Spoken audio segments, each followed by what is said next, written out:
Hi there. So for the assessment part of this badge, I decided to do SurveyMonkey. I'm pretty familiar with that.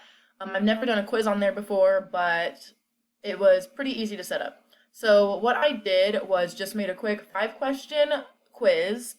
And for the answers for this, I just did a pull down, and here are like the 5 answers, and you just have to pick which one is correct.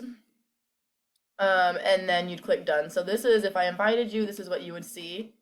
And then to analyze the results, you can just go to analyze results. It's super easy to be able to figure out as a class how they did and then as individuals. So here, this is like, unfortunately only one person did respond to this, but again, you get the idea. So here you can look at the average score. So since only one person did do it, then it was a 71 to 80%. If other people did worse, it would be on the bar graph here. If people did better, it'd be on the bar graph right here. It also shows lowest score, median, high score, and then it does show individual answers, what people answered the most often. Again, only one person did reply to me, so that's what that is. But, if they would have picked a different answer, you would have the bar graph here of who picked which answers most frequently. Again, you can do that for every single question.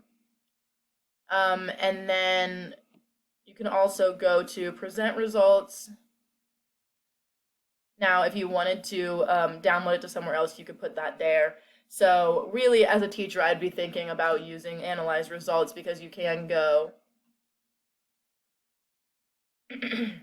you can, like I said, look at how the entire class did. If you want to do individual responses, you could click that there.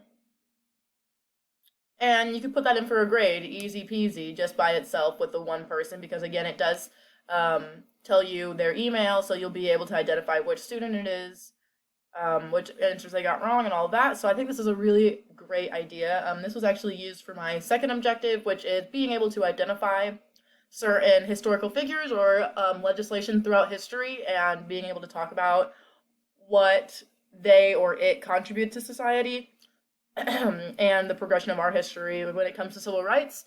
So yeah, I think that's a really simple way to get understand if your students are understanding the criteria very well, and it was really easy to make. So